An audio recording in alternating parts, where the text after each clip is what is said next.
As armas na nossa batalha, é o tema da mensagem de hoje. Nós estávamos fazendo ali uma série de mensagens no livro de 2 Coríntios, né? Eu ainda vou voltar e concluir o livro, estamos quase concluindo, mas por enquanto eu estou fazendo aqui umas mensagens tópicas que eu acho que são convenientes ao momento. Então aqui, como nós lemos aí no versículo 10, falando da batalha espiritual, quanto ao mais sede fortalecidos no Senhor e na força do seu poder. De fato, o Senhor é o que pode nos fortalecer e é o que tem poder para fazer qualquer coisa. Então, a verdade é que mais cedo ou mais tarde, todo crente vai descobrir que a vida cristã é um campo de batalha. Não é um mar de rosas. Não estamos na vida cristã e todas as coisas vão ser fáceis, mil maravilhas. Uma hora ou outra vamos cair na realidade e percebemos que estamos num campo de batalha e a guerra é muito séria. E o pior de tudo é que a maioria dessas batalhas são contra inimigos invisíveis e que são bem poderosos, que são malignos, que são maldosos. E, na verdade, como crentes, nós podemos dizer que enfrentamos na nossa caminhada cristã 3 tipos de inimigos. O primeiro é o mundo que nós habitamos. Já é um inimigo aí natural daquela pessoa que se converteu ao Senhor. O segundo inimigo é o nosso próprio corpo, a nossa própria carne, nossa própria natureza pecaminosa. E o terceiro,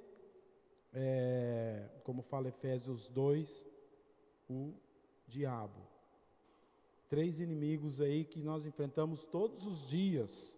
Uma hora outra, talvez todos ao mesmo tempo. O mundo, a carne e o diabo. Quando falamos em mundo, eu estou dizendo aí do sistema que nos cerca e que se opõe a Deus. Eu não estou falando do planeta. O planeta foi criado por Deus, o planeta é bom, é maravilhoso, é tão bom que todos os terrestres não querem sair daqui. Nós gostamos do planeta que Deus criou para nós. Mas quando eu estou falando em mundo, estou falando do sistema, de tudo que está por trás das coisas, da sociedade, da política, em todos esses aspectos aí. Esse sistema pecaminoso, controlado pelo inimigo. A sociedade separada de Deus, nós podemos dizer que é um pequeno exemplo de mundo. A carne é a velha natureza, é aquela que nós herdamos de Adão. Quando Adão falhou, nós também falhamos. Nós somos pecadores e temos essa velha natureza. Mesmo após a conversão, não deixamos de ser pecadores, ainda continuamos com a velha natureza. O velho homem ainda continua conosco. É uma natureza que se opõe a Deus e que não consegue e nem pode fazer nada que agrada a Deus. E o terceiro inimigo, que nós veremos aqui nessa passagem, é o próprio Satanás, o qual ele é mencionado nesse texto, e que nós analisaremos um pouco mais profundo esse inimigo aí. Portanto, para lutarmos bem nessa guerra, nós temos que conhecer bem os nossos inimigos e temos que conhecer o nosso armamento. Não é simplesmente conhecer o inimigo, mas também não conhecer o armamento que tem para ir para essa batalha, não resolve. Precisa saber conhecer o inimigo e como utilizar as armas que temos. E a palavra de Deus nos ensina, e a palavra de Deus nos mostra quais são essas armas. Então, nesse texto nós temos 2 perguntas. O primeiro é: quem são os inimigos? Nos versículos 10 a 12, nós temos essa resposta. Se você já assistiu algum filme de espionagem ou de guerra, e sempre tem aqueles que vão fazer espionagem para conseguir alguma coisa, para poderem traçarem um plano de guerra. Nós vimos a história de Davi, que ele teve alguns espiões que ficaram quando ele saiu e deixou o reino por causa do filho, que tinha dado um golpe, e tinha lá aqueles que ajudavam ele, para ele saber como que ele poderia agir posteriormente. Então, o corpo de espionagem tem um papel importantíssimo na guerra, porque ajuda os oficiais a conhecerem e compreenderem o inimigo, porque numa guerra nós precisamos saber quem é o inimigo. Recentemente foi lançado um filme aí, o 1964, nós assistimos esse filme, ele está mais de 4 milhões de visualizações no YouTube. Quem não assistiu deveria assistir, e lá é um documentário, e fala dos espiões que estavam aqui no Brasil na época que o comunismo estava querendo dominar o mundo, e tinha espiões da Rússia e de vários outros lugares, e tem documentos que comprovam isso, porque eles estavam aqui justamente para poder dominar, e precisariam de informações. Então, em guerras isso é bem comum. Nosso país foi livre, não passamos por isso, não fomos pegos pelos comunistas, mas passamos perto, eles estavam aqui dentro. Então, se não soubermos quem é o inimigo, onde está e o que podemos fazer, a batalha se torna ainda mais difícil. Não é apenas aqui em Efésios capítulo 6 que Deus nos mostra quem é o nosso inimigo. De fato, a Bíblia inteira mostra quem é o nosso inimigo. Deus não quer que nós sejamos pegos de surpresa. Então, do começo ao final da Bíblia, nós sabemos quem é o inimigo do povo de Deus. Tanto é que a palavra inimigo em hebraico é Satã, que é muito fácil entender quem que é esse Satã. Satã significa inimigo, que é Satanás. Então, quando fala Satanás, fala inimigo. Inimigo sempre, o Satanás sempre foi o inimigo de Deus. E ele deu esse nome especificamente de inimigo para ele, para entendermos o tempo todo que temos um inimigo aí que está pronto para atacar. E nós sabemos que o exército do nosso inimigo, além de ser invisível, ele tem um líder que é poderoso, um líder que é astuto, que é habilidoso, que é velho de guerra. Quantos 1000 anos aí ele já está batalhando contra o povo de Deus. Então, é uma batalha bem difícil se não estivermos preparados, armados contra esse inimigo. Nos versículos 10 a 11, nós vimos aí quem é esse líder do exército invisível. Diz assim: quanto ao mais sede fortalecidos no Senhor e na obra do seu poder. Aí fala: revesti-vos de toda a armadura de Deus, para poderdes ficar firmes contra as ciladas do diabo. Não tem como ser mais claro. Para podermos resistir, para podermos permanecer firmes, nós precisamos nos revestir da armadura de Deus, para sermos fortalecidos no Senhor, para termos a força e o poder do nosso Senhor. Esse inimigo, ele é conhecido por muitos outros nomes. Certamente você sabe quais são todos esses nomes. 2 deles mais comuns encontrados na Bíblia é Satanás, que eu já disse é adversário ou inimigo, o significado dessa palavra, e diabo, que significa acusador. Esse é o significado da palavra diabo. Por quê? Porque ele acusa o povo de Deus dia e noite. Ele faz isso constantemente.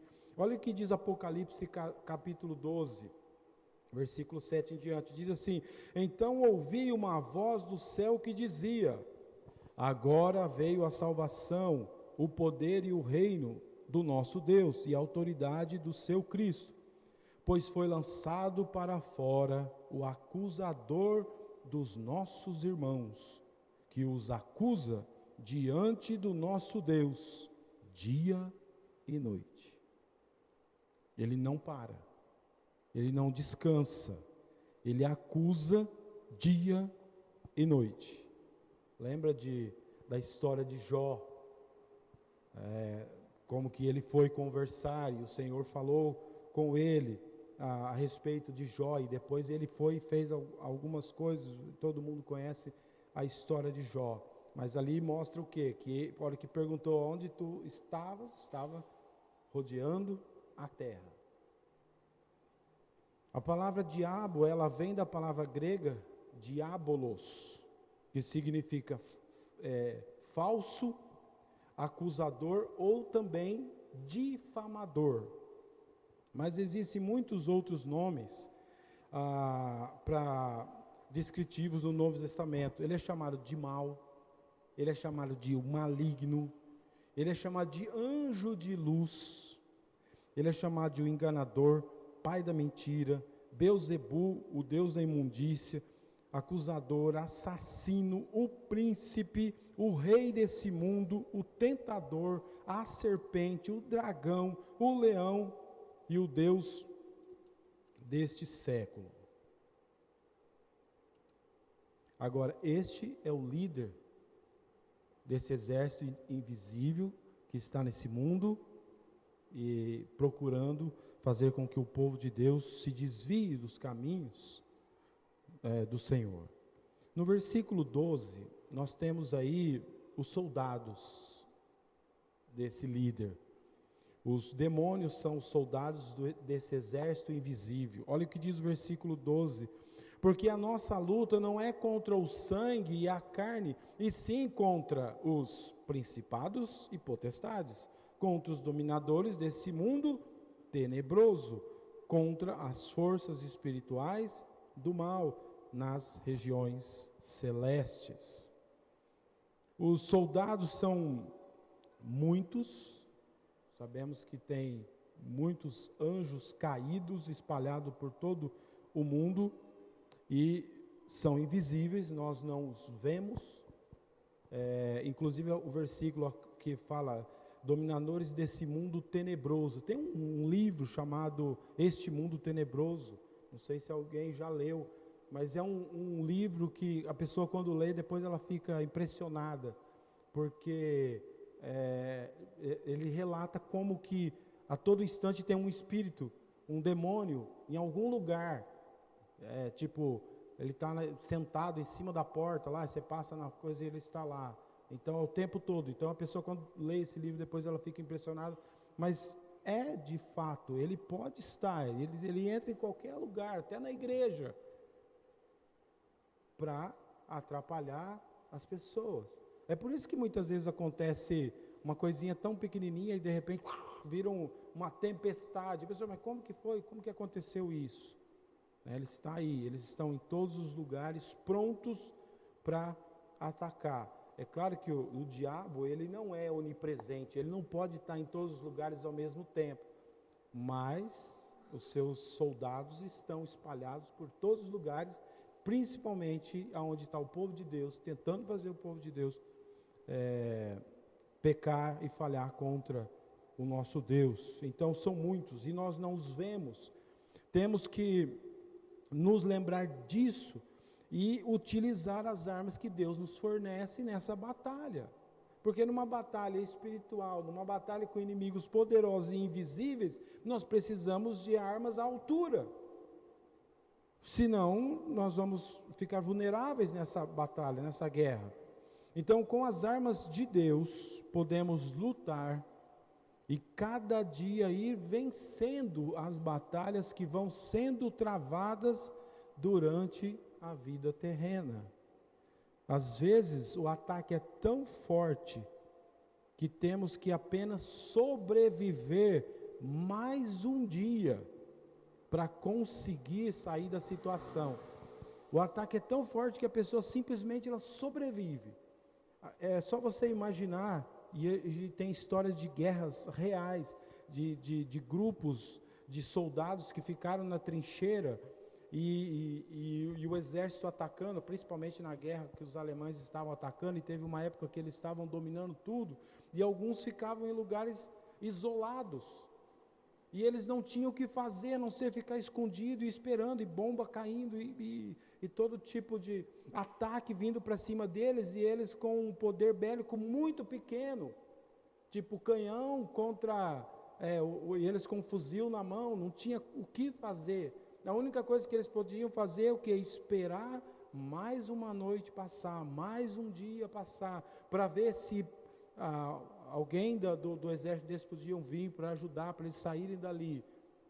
Simplesmente sobreviver mais um dia, porque os bombardeios eram muito fortes, o ataque era muito forte. E às vezes acontece isso nas nossas vidas. A gente é tão atacado, tão atribulado, que a gente simplesmente precisa sobreviver mais um dia para ir continuando na batalha, e fortalecendo, como nós vimos no versículo 10, até conseguir sair da situação. O nosso arqui-inimigo, e quando eu uso a palavra arqui, significa principal, nosso arqui-inimigo, gosta muito de preparar ciladas ou emboscadas para nós. Estamos aí andando, distraídos, que a Bíblia fala que a gente tem que vigiar, temos que estar atento, temos que estar orando, temos que nos alimentar com a palavra de Deus, temos que ter comunhão com o povo de Deus, mas às vezes parece que alguns crentes ficam andando, dando bobeira, e as ciladas estão aí por todo lado. E ele é um perito em preparar ciladas. Ele, de fato, ele é muito experiente nessa área. Podemos dizer que ele tem aí milhares de anos praticando essa arte de emboscadas. E tais ciladas são conhecidas, a palavra de Deus diz, como armadilhas, artimanhas ou astúcias do diabo. Em outras palavras, é um inimigo que é muito perigoso e muito habilidoso. E para complicar todas as coisas, não vemos aonde ele está. Porque se estivéssemos vendo e ouvindo, poderíamos ficar mais atentos, mas ele faz tudo no silêncio e ainda de forma invisível. Então, para vencermos, precisamos do poder de Deus. Então, a segunda coisa que temos que conhecer, depois que sabemos que esses inimigos são reais, e nós sabemos que eles existem, precisamos saber quais são as armas do crente. Então, a primeira pergunta, quem são os inimigos? A segunda, quais são as armas do crente? Versículos 13 a 17. Lendo o versículo 13, portanto, tomai toda a armadura de Deus, para que possais resistir o dia mau. E depois de terdes vencido tudo, permanecer inabaláveis. Aqui está falando que é para a gente se preparar, para tomar a armadura de Deus. Para quê? Para resistir no dia mau. Não é agora, talvez você está passando num momento que não é o dia mau, você está bem, está tranquilo, a tua vida está correndo num voo plano, como eu falei numa outra mensagem, sem turbulências. E aí você vai despreparado, sem armadura, não se prepara. Mas o dia mau vem. Aqui em Efésios fala que nós temos que remir o tempo, porque os dias são maus. É de uma hora para outra que o dia mau aparece. Então, para que possais existir o dia mau, que vai acontecer, e pode acontecer de várias formas, pode ser emocional, pode ser doença, pode ser financeiro, tem tantas opções, não daria nem para citar todas elas, mas nós vivemos num mundo mau, com um inimigo que é muito mau e que está querendo nos atacar. Então precisamos estar preparados para esse dia. E aí depois temos uma consolação nesse versículo. Depois de ter vencido tudo, permaneceis inabaláveis. Ou seja, vamos ficar bem mais fortes depois que passarmos pela tribulação. Inabaláveis. Então, para enfrentar o inimigo do mundo espiritual, precisamos de armas especiais que sirvam para atacar e defender. Uma boa ilustração para esse ponto é uma história fictícia. Eu sei que eu já contei essa história, alguns talvez vão lembrar, que é a história da sabiá, do coelho e da raposa. Conta-se que uma sabiá estava no seu ninho, toda feliz com seus filhotinhos. E ela teve que passar por uma experiência terrível, quando ela viu seus filhos ameaçados sem poder fazer nada. Porque às vezes a situação é com a gente, mas às vezes a situação não é com a gente. Pode ser com os filhos. O dia mal pode ser com outras pessoas que amamos. Então, enquanto ela estava em seu ninho com seus filhotinhos, uma raposa lá embaixo da árvore começou a chamá-la. Ei, dona Sabiá, quero falar com você. Então a sabiá, olhando lá para baixo, achou um tanto estranho uma raposa querendo conversar com ela e disse: pode falar, o que você está querendo? A raposa falou: o negócio é o seguinte, eu já vou direto ao assunto, porque na verdade eu estou com muita fome, a seca está difícil, não estamos encontrando nada por aqui, e eu quero que você jogue um dos teus filhotes aí para saciar minha fome. Aí a sabiá falou: você está louca? Acha que eu vou fazer uma coisa dessa? Nunca que eu vou dar um filho meu para você saciar a tua fome. A raposa, então, muito astuta, ela disse: se você não jogar um, eu vou subir aí e devorar todos. O que você acha? O que você acha melhor? Jogar um só ou perder todos os seus filhos de uma vez? Não vai sobrar nenhum para contar a história. Então, com essa ameaça, a sabiá ficou muito aflita. E ela resolveu que seria melhor perder pelo menos um dos seus filhos. Então, com o coração partido, ela jogou um deles para a raposa. Então a raposa, é claro, se alimentou com o filhote e foi embora toda feliz. Assim que a raposa partiu, de trás de uma moita, saiu um coelho e chamou a sabiá novamente. Ei, dona Sabiá, não tenha medo, estou aqui para te ajudar. Como que você pode me ajudar? Eu já perdi um dos meus filhos hoje. Ele falou: eu sei, eu vi tudo, eu estava observando o que aconteceu. Mas o problema ainda não foi resolvido. Você entregou um filho, mas não resolveu o problema. Porque às vezes a pessoa está numa situação tão complicada e ela faz uma coisa complicada para tentar resolver o problema e não resolve. E amanhã, ele disse, ela vai voltar com a mesma ameaça. E você não precisa jogar nenhum dos teus filhos para ela. Aí ela falou: então vai ser pior, porque aí ele vai devorar todos. Eu tive que fazer isso. Ela falou, o coelho falou assim: não vai ser pior, nem precisaria ter sido assim. Ela falou: por quê? Porque a raposa não sobe em árvores. Aí que caiu a ficha da sabiá. Então, é claro que a raposa no outro dia voltou lá, estava toda animada com que, um lugar fácil ali para se alimentar, e ela descobriu o que aconteceu. Então, ela sabia que ficou sabendo que o coelho atrapalhou os seus planos, e ela conseguiu pegar o coelho. Mas o coelho era sábio. Ele ajudou a sabiá e ele falou para ela: quando você for passar ali debaixo daquele carvalho, vai ter uma tartaruga lá.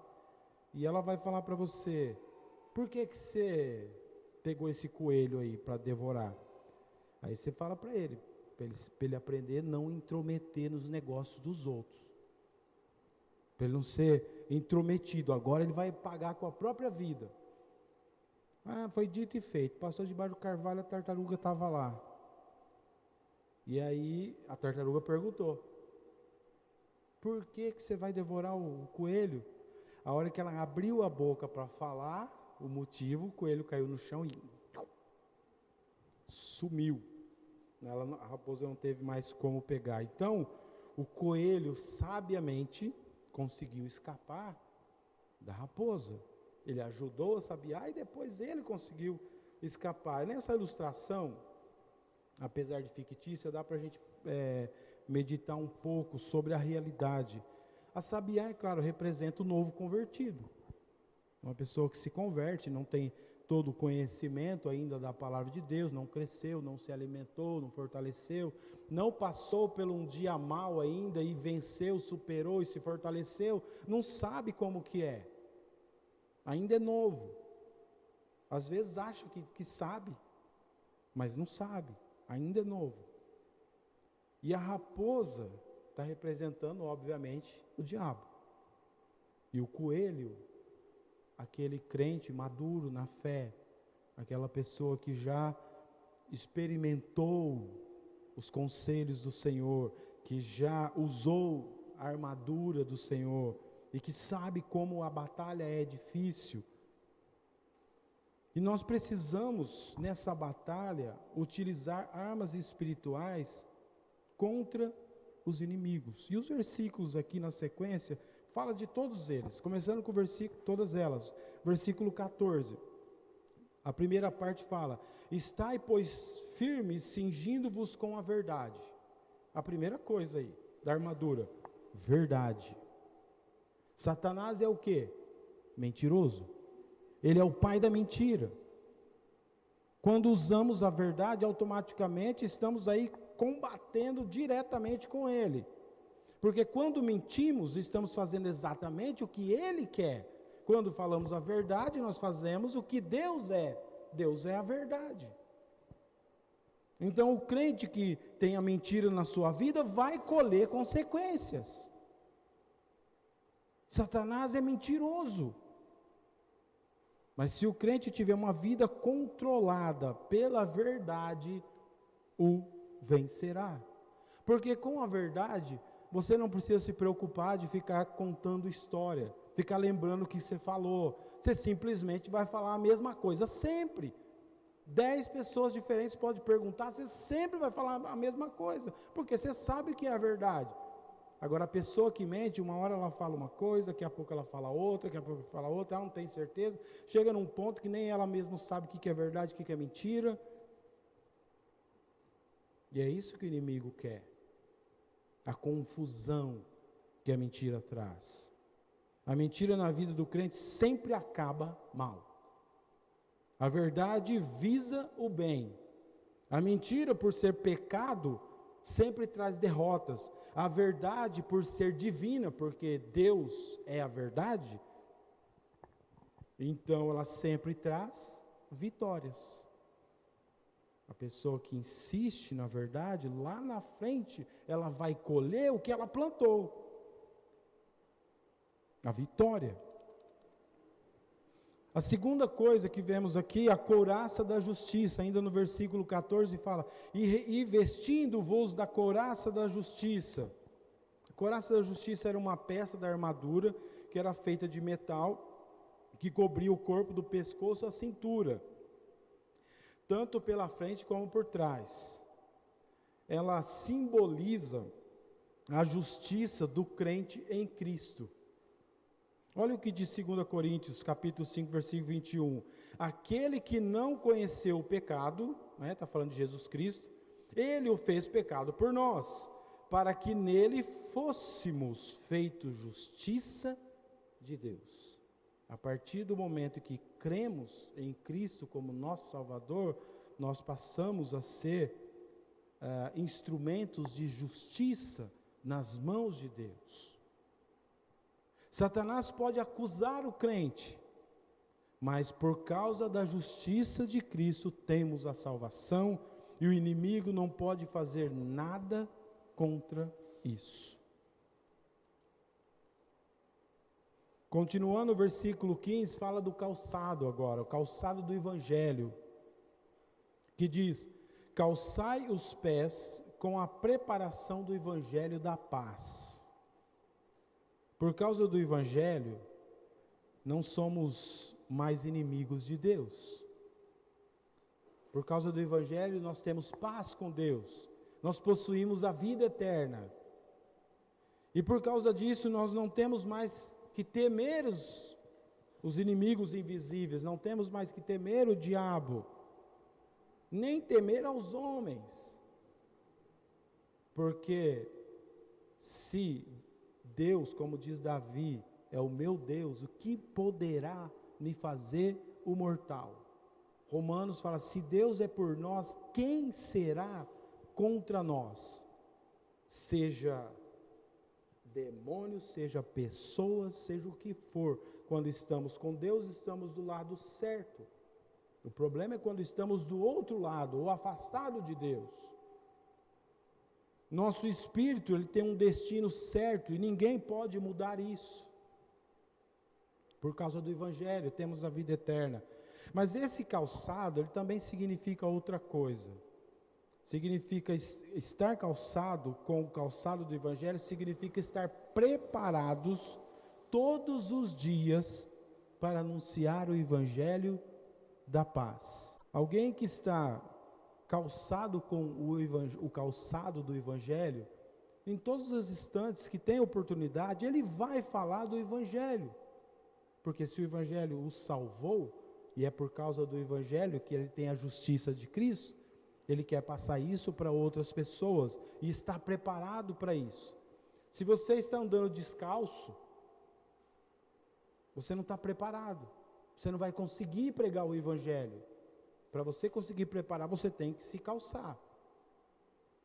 Faz parte da armadura do cristão.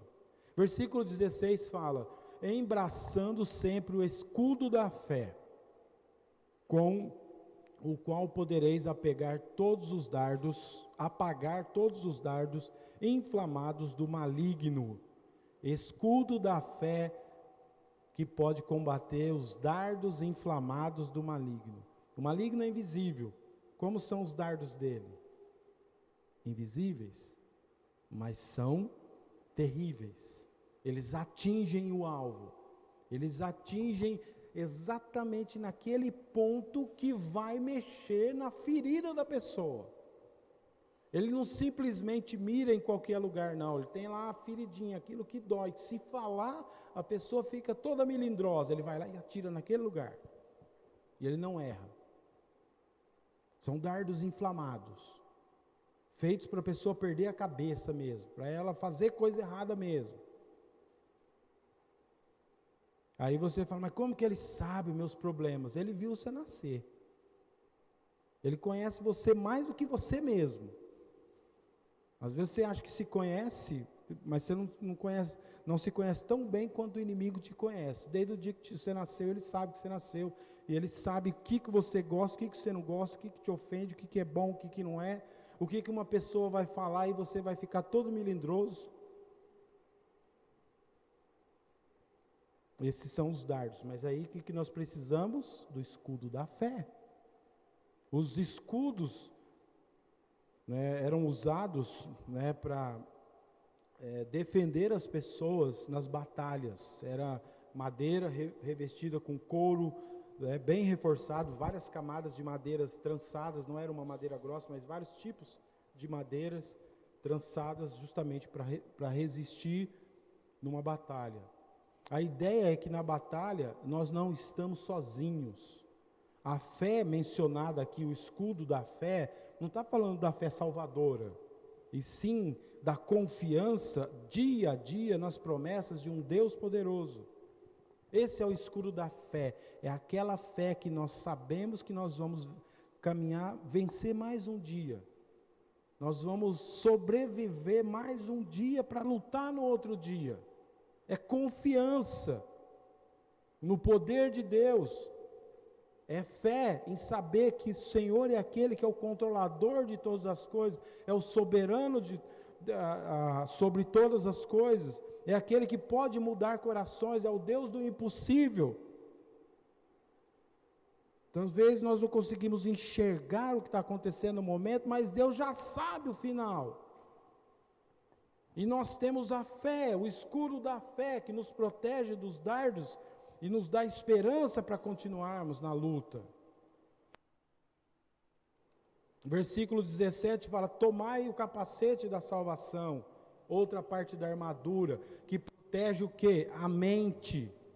Satanás procura atacar as nossas mentes e nos derrotar, assim como ele fez com Eva. Como que ele fez com Eva? Ele argumentou, ele conversou com ela, e começou a falar de uma forma que ela começou a responder de outra forma, e eles caíram.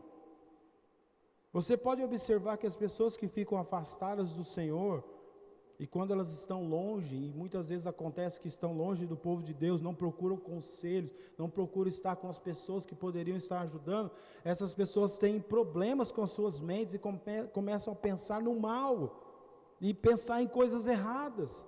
Por quê? Porque o inimigo, ele ataca a mente. E para sermos protegidos desses ataques na mente, nós precisamos do capacete da salvação. Esse capacete se refere a uma mente que é controlada pelo Espírito Santo. Como que sua mente vai ser controlada pelo Espírito Santo se você não for salvo? É por isso que nós, quando aconselhamos, nós insistimos que a pessoa precisa de Cristo como Salvador na vida dela. Porque a partir desse momento ela tem o Espírito Santo habitando em seu corpo. E assim, o Espírito Santo é o que vai proteger a mente. Mas o que acontece? Muitas vezes na vida cristã nós esfriamos ou apagamos, não completamente, mas apagamos o Espírito Santo. Ele fica muito fraquinho nas nossas vidas. E a hora que ele vem com as burdoadas na cabeça, não dá para aguentar. A coisa entra. E aí o resultado de alguém que está atordoado com uma machadada na cabeça é fazer besteira. É falar bobeira. Mas se tiver com o Espírito Santo atuando, uma pessoa que tem uma leitura bíblica, que faz devocional, que memoriza versículos, que ora todos os dias, que sempre está com o povo de Deus, recorre aos conselhos quando precisa, ela vai ficando cheia do Espírito Santo. E quando o inimigo vem dar uma pancada na cabeça, bate, mas volta. E ele não é atingido, porque ele não pode mais que o Espírito Santo. Então, uma mente que por meio da palavra, a cada dia, ela vai se tornar mais forte. Esse é o capacete da salvação. Versículo 17 fala também, nós vamos concluir com esse versículo, finalzinho, a segunda parte fala: e a espada do Espírito, que é a palavra de Deus. A espada sempre foi uma arma de ataque, o escudo é uma arma de defesa, o capacete é uma defesa, mas a espada não. A espada a pessoa pode até se defender com ela serve como uma defesa, mas a espada é para atacar também. É uma arma que Deus nos provê para o ataque. A espada era usada na luta corpo a corpo para atacar. Uma espada de metal, ela pode atravessar um corpo facilmente. Mas a palavra espiritual, ela atravessa o coração. Então, quando nós usamos a espada, que é a palavra de Deus, nós contra-atacamos, nós atingimos o coração espiritual. Aquele coração duro que nós, com nossas próprias palavras, nunca iríamos atingir, mas com a espada sim. É por isso que todo o aconselhamento bíblico é feito com a palavra do Senhor, que é a espada que vai atingir o coração das pessoas que estão precisando. A espada A material, quando muito usada, ela fica cada vez mais fraca, gasta, ela precisa ser trocada, a espada material. Agora, a espada do Espírito, quanto mais usada, mais ela corta. Quanto mais nos dedicarmos a ler esse livro, memorizar esse livro, meditar nesse livro, ouvir a respeito desse livro, ler livros que falam a respeito desse livro, quanto mais fizermos isso, mais afiada ela fica. E mais poderemos contra-atacar. E contra-atacar com uma arma espiritual contra forças espirituais. Então a conclusão que podemos chegar é simples e objetiva. O mundo é um campo de batalha com inimigos que são invisíveis, porém bem reais e que atacam sem piedade. Isso é fato. Nós não os vemos, mas eles nos enxergam até na escuridão ou debaixo d'água. Não importa onde nós estamos, eles nos enxergam e vão atrás. Por essa razão, temos que conhecer esse inimigo e o armamento que temos para nos defender e contra-atacar quando necessário. Não podemos esquecer da armadura que o Senhor nos deu para podermos lutar nessa batalha que é real. O dia mau pode acontecer a qualquer instante. Seria mais ou menos como o nosso país. Está em guerra? Não. Mas o exército está preparado para uma guerra se for necessário. Eles treinam. Mesmo que não está em guerra, que está em paz e nem está pensando em fazer guerra, mas eles continuam treinando. Porque pode mudar de uma hora para outra. E se o exército estiver lá destreinado, os soldados todos fora de forma, não saber dar um tiro, né, com teia de aranha no cano das armas, aí vem um outro exército, vence facilmente, mas o exército não fica parado. E essa é a lição que nós temos que ter para nós também. Mesmo nos dias bons e tranquilos, temos que ficar nos preparando, treinando e fortalecendo a nossa armadura cada vez mais, porque o dia mau pode surgir e temos que estar preparados.